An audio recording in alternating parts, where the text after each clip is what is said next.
Hi friends, welcome to Lalit 360 tailor. இந்த வீடியோவில் நம்ம என்ன பார்க்க போகிறோம் அப்படின்னா, நிறைய பேருக்கு வந்து ஏக்கா நான் தைக்கணும்னு நினைக்கிறேன், ஆனால் என்னால் தைக்க முடியல, தைக்கிறதுக்கு வந்து டைமே இருக்க மாட்டேக்கு அப்படின்னு சொல்கிறவங்க இந்த வீடியோவை ஸ்கிப் பண்ணாமல் முழுசாக பாருங்கள். இதில் சொல்கிற சின்ன சின்ன டிப்ஸை ஃபாலோ பண்ணிங்க அப்படின்னாலே உங்களுக்குமே ப்ளவுஸ் தைக்கிறதுக்கு நேரம் கிடைக்கும். இன்றைக்கி வந்து எத்தனை ப்ளவுஸ் தைக்க போகிறோம் அப்படிங்கிறத அந்த வீடியோவில் இருக்க போது. நீங்கள் இந்த சேனலை இப்போ தான் ஃபஸ்ட் டைம் பார்க்குறீங்க அப்படின்னா சப்ஸ்கிரைப் பண்ணிட்டு பாருங்கள். இந்த சேனலில் வர எல்லா வீடியோ உங்களுக்கு ரொம்ப யூஸ்ஃபுல்லாக இருக்கும். வாங்க வீடியோக்குள்ளே போகலாம். நீங்கள் இன்னும் மிஷினில் உட்காந்து தைக்க ஆரம்பிக்கல அப்படின்னா மிஷினில் உட்காந்து தைச்சிக்கிட்டே வீடியோ பாருங்கள். அப்போ உங்களுக்குமே ஒரு ப்ளவுஸ் தைச்ச மாதிரி இருக்கும். நான் வந்து நேற்று வந்து எனக்கு ஒரு 10 ப்ளவுஸ் வந்து கட் பண்ணுறதுக்கு டைம் கிடச்சிது. நான் கட் பண்ணி வச்சுருக்கேன். அதை வந்து நான் இன்றைக்கி தைக்கிறதுக்கு எடுத்திருக்கேன். இன்றைக்கி ஒரு 5 ப்ளவுஸாக தைக்கணும் அப்படிங்கிற மாதிரி பிளான் பண்ணியிருக்கேன். நீங்கள் வந்து எத்தனை ப்ளவுஸ் தைக்கணும்னு நினச்சிருக்கீங்க அப்படிங்கிறத கீழே கமெண்ட் பண்ணுங்கள். இன்றைக்கி வந்து வாரத்தோட முதல் நாள். இன்றைக்கி வந்து சுறுசுறுப்பாக நம்ம தைச்சோம் அப்படின்னா கண்டிப்பாக வந்து இந்த வாரம் ஃபுல்லாக நமக்கு சுறுசுறுப்பாக ஓடும், நிறையவும் சம்பாதிக்க முடியும். எப்போவுமே நீங்கள் யோசிங்க, நம்ம வந்து சும்மா யாருக்கும் தைச்சி கொடுக்க போகிறதில்ல, காசு கொடுத்தா தைச்சி கொடுக்குறோம். அப்படிங்கும்போது அந்த டயத்துக்கு நம்ம கொடுத்துட்டோம் அப்படின்னா நமக்கு வருமானம் வரும்.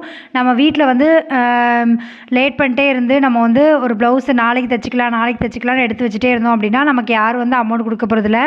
இன்றைக்கி வந்து நான் அந்த ப்ளவுஸை தைச்சிட்டேன் அப்படின்னா நமக்கு அமௌண்ட் வரும். அப்படின்னா நீங்கள் வந்து ப்ளவுஸ் எடுத்து தைக்க ஆரம்பிச்சிடணும். அதே மாதிரி நீங்கள் ஒரு ப்ளவுஸ் எடுத்துட்டீங்க அப்படின்னா அது முடிக்கிற வரைக்கும் எந்த வேலையும் பார்க்காதீங்க. நிறைய பேர் வந்து எந்திரிச்சு தைக்கிறதுனால தான் அவங்களுக்கு வந்து தைக்கிறதுக்கு இன்ட்ரெஸ்ட்டே இல்லாமல் இருக்குது.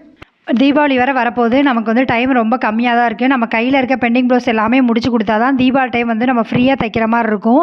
அதே மாதிரி நீங்கள் வந்து எப்போவுமே வந்து உங்களுக்கு தைக்கிறதுக்கு தோண மாட்டேக்கு அப்படின்னா, அக்கா நான் தைக்கணும்னு நினைக்கிறேன் ஆனால் என்னால் முடிய மாட்டேக்கு, மிஷின் கிட்டே போனாலே வந்து ஒரு மாதிரி இருக்குது அப்படின்னு சொல்கிறவங்க என்ன பண்ணுங்கள் அப்படின்னா, நீங்கள் வந்து ஒரு டார்கெட் வச்சுக்கோங்க. நான் இந்த வாரம் வந்து இவ்வளோ ரூபாய் சம்பாதிக்கணும், நான் இன்னைக்கு வந்து இவ்வளோ ரூபாய் சம்பாதிக்கணும் அப்படிங்கிற மாதிரி டார்கெட் வச்சுட்டு தைங்க.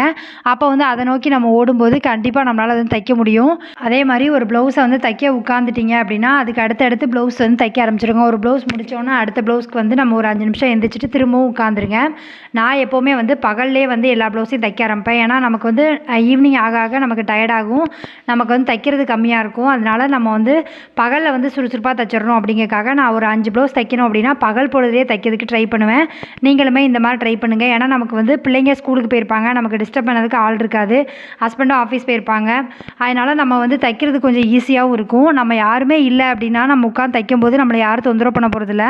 அதே மாதிரி நைட் டைமில் வந்து கட் பண்ணுற வேலையை வச்சுக்கோங்க. நான் எல்லா வீடியோலையும் சொல்கிற மாதிரி நீங்கள் கட்டிங் வந்து நைட்டே பண்ணிட்டீங்க அப்படின்னா காலையில் உங்களுக்கு தைக்கிறதுக்கு ஈஸியாக இருக்கும். இன்னும் சில பேருக்கு வந்து ஒவ்வொரு ப்ளவுஸாக கட் பண்ணி தைக்கிறது தான் பிடிக்கும். அந்த மாதிரி இருக்கவங்களுமே கொஞ்சம் வந்து சேர்த்து கட் பண்ணி வைங்க. ஏன்னா நமக்கு வந்து ஒவ்வொரு ப்ளவுஸாக கட் பண்ணி தைக்கும்போது கொஞ்சம் லேட் ஆகிற மாதிரி இருக்கும். நீங்கள் அட்லீஸ்ட் ஒரு 3 ப்ளவுஸாவது கட் பண்ணி எடுத்து அதுக்கப்புறமா மொத்தமாக உட்காந்து தைங்க. நீங்கள் வந்து வீட்டில் வந்து தைக்கிறதுனால உங்களுக்கு என்ன பிரச்சனை அப்படின்னா, நமக்கு வந்து யாரும் கேட்க போகிறதில்ல, நம்ம மிஷினில் உட்காந்து தைக்கட்டாலும் நம்மளை யாரும் கேட்க மாட்டாங்க அப்படிங்கிற ஒரு அசால்ட்டு தானே இருக்கும். அதனால் நீங்கள் வந்து உங்களுக்குள்ளேயே வந்து ஒரு டார்கெட் வச்சுக்கோங்க. நான் 10 மணி வரைக்கும் வீட்டு வேலை எல்லாத்தையுமே முடிச்சுட்டு உட்காந்தேன் அப்படின்னா ஒரு 2 மணி 2:30 வரைக்கும் நான் மிஷினில் தான் உட்காந்துருப்பேன். அதாவது இடையில நம்ம சாப்பிட எழுந்திரிச்சிக்கலாம், மற்றபடிக்கு நம்ம வந்து இந்த டைம் வந்து நமக்கு தைக்கிறதுக்கான நேரம், இந்த டைமில் நம்ம எப்போவுமே வந்து தைக்க தான் செய்யணும் அப்படிங்கிற மாதிரி எப்போவுமே மைண்ட் செட்டில் கொண்டு வாங்க. அப்படின்னா தான் நமக்கு வந்து டெய்லி வந்து தைக்கிறதுக்கு உட்கார தோணும். இன்னொன்று, டெய்லி நம்ம ஒரு விஷயத்தை பழகுறோம் அப்படின்னாலே நமக்கு அது வந்து ஆட்டோமேட்டிக்காக வந்து பழகிரும். இந்த வீடியோ பார்க்குற நிறைய பேர் வந்து டெய்லராக இருப்பீங்க. வீட்டிலேருந்து தைக்கிறவங்களா இருந்தாலும் சரி, இல்லை நான் ஷாப் வச்சுருக்கேங்க அப்படிங்கிறவங்களா இருந்தாலும் சரி, மாதம் வந்து நீங்கள் எவ்வளோ வருமானம் சம்பாதிக்கீங்க அப்படிங்கிறத கீழே கமெண்ட் பண்ணுங்கள். பார்க்குறவங்களுக்கு வந்து அது மோட்டிவேட்டாக இருக்கும். ஏன்னா எந்த விஷயமே வந்து நம்ம ஒரு இதை வந்து நான் அச்சீவ் பண்ணணும், இந்த இடத்த ரீச் பண்ணணும், இவ்வளோ ரூபா வந்து சம்பாதிக்கணும், இந்த பொருள் வந்து நான் வீட்டில் வாங்கணும் அப்படிங்கிற மாதிரி சின்ன சின்ன விஷயங்களை வந்து உங்கள் மேலே நீங்களே வந்து அச்சீவ் பண்ணணும் அப்படின்னு நினச்சிட்டு பண்ணீங்க அப்படின்னா அந்த வேலை வந்து உங்களுக்கு ஈஸியாக இருக்கும். நெக்ஸ்ட் மந்த் வந்து நமக்கு தீபாவளி வரப்போகுது. நீங்கள் வந்து முன்னாடியை விட எத்தனை ப்ளவுஸ் வந்து எக்ஸ்ட்ரா தைக்கிங்க ஒரு நாளைக்கு அப்படிங்கிறதையுமே கீழே கமெண்ட் பண்ணுங்கள். பார்க்கும்போது தெரிஞ்சுக்கிறேன். இந்த ஒரு 15 நாளில் வந்து நம்ம எப்படியாவது வந்து நிறைய ப்ளவுஸ் தைக்கிறதுக்கு கற்றுக்கணும். ஃபாஸ்ட்டு நம்ம கிடச்சா மட்டும்தான் நமக்கு வந்து தீபாவளி வந்து சமாளிக்க முடியும். இதில் நிறைய பேருக்கு வந்து ப்ளவுஸ் வரலக்கா, எனக்கு வந்து தைக்கணும்னு ஆசையாக இருக்குது, எனக்கு ப்ளவுஸ் வரலன்னு சொல்கிறவங்க பக்கத்தில் இருக்கவங்கள்ட்ட சொல்லி வைங்க, எனக்கு வந்து ப்ளவுஸ் தைக்க தெரியும், நீங்கள் ஒரு ப்ளவுஸ் வந்து ட்ரை பண்ணி பாருங்கள் அப்படிங்கிற மாதிரி கேளுங்க. நிறைய பேர் வந்து ப்ளவுஸ் தைக்கிறதுக்கு கேட்குறதுக்கே பயப்படுறீங்க. அப்படிலாம் பயந்தால் நம்ம தைக்க முடியாது. அதனால் நீங்கள் வந்து கேளுங்க. ஒரு ப்ளவுஸ் கொடுத்து, நார்மல் ப்ளவுஸ் கொடுத்து அவங்க தச்சு கொடுத்து அது கரெக்டாக இருக்குது அப்படின்னா அவங்க உங்கள்கிட்டே கொடுப்பாங்க. அதனால தான் சொல்கிறேன். அதனால் நல்லா வந்து ஃபஸ்ட்டு ஒரு ப்ளவுஸ் வருது அப்படின்னா நல்லபடியாக தைச்சி கொடுக்கணும் அப்படிங்கிற மாதிரி யோசிச்சு அதை வந்து நீட்டாக தைச்சி கொடுங்க. அதே மாதிரி நீங்கள் வந்து தைச்ச ப்ளவுஸ்க்குமே வந்து கம்மியான அமௌண்ட் வாங்குறதா இருந்தாலும் பரவாயில்ல, ஆனால் அமௌண்ட்டை வந்து கையில் வாங்கிட்டு ப்ளவுஸை கொடுங்க. அந்த பழக்கம் வந்து பிகினர் ஸ்டேஜ்லேயே இருந்தால் மட்டும்தான் கஸ்டமருமே நம்மக்கிட்ட அந்த மாதிரி பழகுவாங்க. நிறைய பேருக்கு வந்து டெய்லர் தொழிலில் பண்ணுற பெரிய தப்பு என்ன அப்படின்னா, நிறைய பேர் வந்து வந்து ப்ளவுஸை கொடுத்துருவாங்க. அமௌண்ட் வந்து 1 மாதம் கழிச்சு, 10 நாள் கழிச்சு, 2 மாதம் கழிச்சு, சில பேர்லாம் கொடுக்காமே இருக்கிறவங்கலாம் நான் பார்த்துருக்கேன். இப்படி வந்து நம்ம சும்மா தச்சு கொடுத்துட்டு நம்ம இருக்கிறத விட நமக்கு வந்து அமௌண்ட் வந்தால் தான் நமக்கு அடுத்த ப்ளவுஸ் தைக்கிறது கொஞ்சம் ஈஸியாக இருக்கும். அதனால் ஒரு தடவை ஒரு கஸ்டமர் வந்து ஒரு ப்ளவுஸ்க்கு ரூபா கொடுக்கறதுக்கு ரொம்ப லேட் பண்ணி கொடுத்தாங்க அப்படின்னா அடுத்த தடவை அந்த ப்ளவுஸை வாங்காதீங்க. ஏன்னா நமக்கு வந்து வருமானம் சம்பாதிக்கிறதுக்காக தான் இந்த தொழில் வந்து நம்ம பண்ணிகிட்ருக்கோம். நமக்கும் அன்னன்னைக்கு உள்ள கூலி வந்து அன்னன்னைக்கு கிடச்சா மட்டும்தான் நமக்கு இது மேலே வந்து ஒரு இன்ட்ரெஸ்ட் வரும். கஸ்டமர்கிட்ட வந்து பேசுங்க. ஒரு 2 ப்ளவுஸ் கொடுக்குறாங்க அப்படின்னா ஒரு ப்ளவுஸ்க்காவது அமௌண்ட் வாங்கிட்டு 2 ப்ளவுஸையும் கொடுங்க. அதுக்கப்புறம் ஒரு 2 நாள் கழிச்சு தரேன்னு சொன்னால் பரவாயில்ல. காசே வாங்காமல் ப்ளவுஸ் வந்து கொடுக்காதீங்க. நம்ம ஒரு தொழில் பண்ணிகிட்ருக்கோம். அதனால் நம்ம வந்து ஃப்ரீயாக யாரும் கொடுக்க முடியாது. இதே கடையில் போய் வந்து அவங்க ப்ளவுஸ்லாம் வாங்கிக்கிட முடியாது. அதனால் நீங்கள் வந்து தெளிவாக சொல்லியே கொடுங்க. அதே மாதிரி வாங்கும்போதே இவ்வளோ அமௌண்ட்டுக்கா, இந்த அமௌண்ட் வந்து உங்களுக்கு கொடுத்துருங்க அப்படிங்கிற மாதிரி கொடுத்துட்டு நீங்கள் வந்து ப்ளவுஸ் வாங்கிக்கோங்க அப்படிங்கிற மாதிரி சொல்லிடுங்க. அதே மாதிரி ப்ளவுஸ் வந்து உங்களுக்கு நிறைய வருது அப்படின்னா கண்டிப்பாக வந்து இன்னும் சுறுசுறுப்பாக வேலை பார்க்கணும் அப்படிங்கிறது அர்த்தம். நம்ம வந்து நாளைக்கு தானே கேட்டிருக்காங்க, நாளைக்கு காலையில் தைச்சிக்கலாம் அப்படிங்கிற மாதிரி விடாதீங்க. ஏன்னா நமக்கு வந்து கரண்ட்டு கட் ஆகலாம், இல்லை மிஷினில் ஏதாவது ஃபால்ட் வரலாம், எந்த பிரச்சனைனாலும் வரலாம். அதனால் நம்ம கிடைக்கிற டயத்தில் வந்து கட் பண்ணி தச்சு வச்சிட்டோம் அப்படின்னா நமக்கு கொஞ்சம் ஈஸியாக இருக்கும். அவங்க வந்து கேட்கும்போது ப்ளவுஸ் ரெடியாக இருந்தால் பிரச்சனை இல்லை. அப்போ தான் உட்காந்து தச்சிட்ருக்கோம் அப்படின்னாலும் கொஞ்சம் சிக்கல் தான். அதனால் நீங்கள் வந்து எப்போவுமே வந்து கஸ்டமருக்கு முந்தின நாளே ப்ளவுஸ் தைக்கிற மாதிரி பார்த்துக்கோங்க. காலையில் எந்திரிச்சோடனேயே மிஷின் முன்னாடி வந்து ப்ளவுஸ் இருக்கிற மாதிரி பார்த்துக்கோங்க. அப்போ தான் அதை பார்க்கும்போது நம்ம இந்த ப்ளவுஸ் எல்லாம் நம்ம இன்றைக்கி தைக்கணும் அப்படிங்கிற மாதிரி நமக்கும் மைண்ட் தாட் வரும். காலையில் வந்து கஸ்டமர் எதுவும் சொல்லிட்டாங்க அதனால் நான் தைக்கலக்கா அப்படிங்கிற மாதிரி சின்ன சின்ன விஷயத்துக்குலாம் வந்து சோர்ந்து போகாதீங்க. அதெல்லாம் நம்ம கடந்து தான் போகணும். டெய்லராக இருக்க எல்லாருமே சந்திக்கிற பிரச்சனை தான். ஒரு சில கஸ்டமர் வந்து ரூடாக பேசுவாங்க, ஒரு சிலர் வந்து அமைதியாக பேசுவாங்க. ஒரு சின்ன தப்பு இருந்தாலும் சிலர் வந்து பெருசாக சொல்லுவாங்க. ஒரு சிலர் வந்து பெரிய தப்பே இருந்தாலும் சின்னதாக இவ்வளோதாங்க பிரச்சனை, இது வந்து சரி பண்ணி கொடுங்க அப்படிங்கிற மாதிரி சொல்லுவாங்க. அதனால் இவங்க எல்லாரையும் நம்ம ஃபேஸ் பண்ணி தான் ஆகணும். நீங்கள் வந்து கொஞ்சம் தைரியமாக இருக்க கற்றுக்கோங்க. நம்ம வந்து அளவு ப்ளவுஸில் என்ன மெஷர்மெண்ட்டில் கொடுத்தாங்களோ அதே அளவுக்கு நம்ம வந்து தைச்சிட்டோம் அப்படின்னா நமக்கு பிரச்சனையே கிடையாது. அப்போ வந்து நம்மளை அவங்க திட்ட வேண்டிய அவசியமும் இருக்காது. அதனால் ஒவ்வொரு ப்ளவுஸும் தைக்கும்போது உங்களுக்கு தைக்கிறதா இருந்தால் நம்ம எப்படி பார்த்து பார்த்து தைப்போமோ நமக்கு தைக்கிறதா இருந்தால் அதே மாதிரி நம்ம கவனமாக தைச்சோம் அப்படின்னாலே கண்டிப்பாக வந்து நமக்கு எந்த பிரச்சனையும் வராமல் தான் இருக்கும்.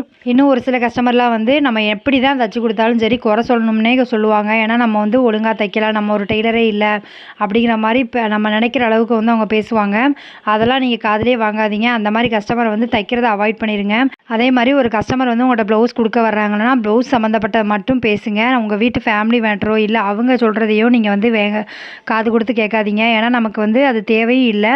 அதால் நமக்கு பிரச்சனை வரக்கூடாது. நம்ம வந்து நிறைய பேரை வந்து சந்திப்போம். ஒருத்தங்களுக்கு ஒரு சிலரை பிடிக்கும், ஒரு சிலர் பிடிக்காது.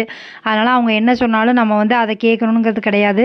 அவங்க தைக்க கொடுக்க வந்தாங்களா, நம்ம அதுக்கு ஏதாவது கரெக்ஷன் சொல்கிறாங்களா, அது எல்லாத்தையுமே நம்ம வந்து கரெக்டாக நோட் பண்ணி வச்சுருங்க. அதே மாதிரி எனக்கு வந்து ஞாபகம் இருக்கும் அவங்க சொன்னதே அப்படிங்கிற மாதிரி விடாமல் ஒரு நோட் எடுத்து யார் கஸ்டமரோ அவங்க நேம் எழுதிட்டு அவங்க எதுவும் ஆல்ட்ரு சொல்லியிருக்காங்கன்னா அதையும் எழுதிருங்க. கட் பண்ணதுக்கு முன்னாடியுமே வந்து நீங்கள் எழுதியிருக்க நோட்டோ இல்லை டைரியோ எடுத்து பாருங்கள். நம்ம எந்த கஸ்டமருக்கு வந்து கரெக்ஷன் சொல்லியிருக்காங்க அப்படிங்கிறதையுமே.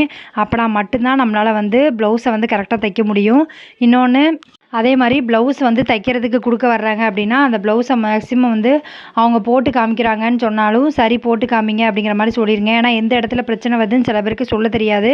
போட்டு காமிச்சாங்கன்னா நமக்கு ஒரு ஐடியா கிடைக்கும். அதனால் நீங்கள் வந்து அந்த மாதிரியும் போட்டு பார்த்து அதை வந்து கரெக்ஷன் பண்ணிக்கலாம். நம்ம வந்து வீட்டில் இருந்துகிட்டே வந்து நிறைய சம்பாதிக்கிற தொழில் வந்து இதை விட்டால் வேறு எதுவுமே கிடையாது. ஏன்னா பெண்கள் வந்து வெளியில் போய் வேலை பார்த்துட்டு வந்து வீட்டுக்கு வந்து வேலை பார்க்குறது வந்து ரொம்ப கஷ்டமான வேலை. இது வந்து நம்ம ஒரு 4 மணி நேரம் செலவு பண்ணாலே நமக்கு ஒரு 1000 ரூபாய் சம்பாதிக்க முடியும். அப்படின்னா இந்த தொழில் தெரிஞ்சுக்கிட்டு நீங்கள் வந்து தைக்காமல் இருக்காதீங்க. நேரம் இல்லை எனக்கு வந்து வீட்டு வேலையே சரியாக இருக்குது அப்படிலாம் நினைக்காதீங்க. கண்டிப்பாக உங்களுக்கு வந்து டைம் ஒதுக்கி பண்ணணும் அப்படின்னு நினச்சோம் அப்படின்னா கண்டிப்பாக நம்மளால் பண்ண முடியும். நம்மளால் முடியாதுன்னு எதுவுமே கிடையாது.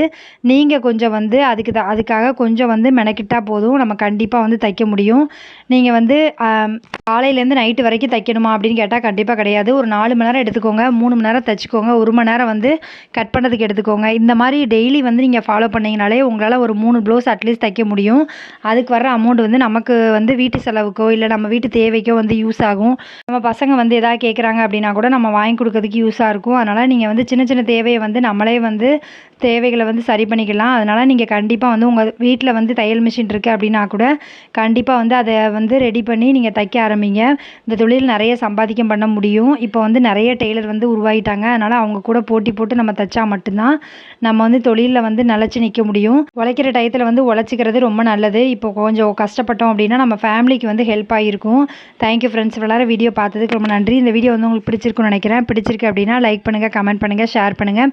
இந்த மாதிரி வீடியோ வேணும் அப்படின்னாலும் கீழே கமெண்ட் பண்ணுங்கள். உங்கள் ஃப்ரெண்ட்ஸ் யாராவது இப்போ தான் தையல் தொழில் பழகுறாங்க அப்படின்னா அவங்களுக்கு வீடியோவை ஷேர் பண்ணி விடுங்க. Thank you friends.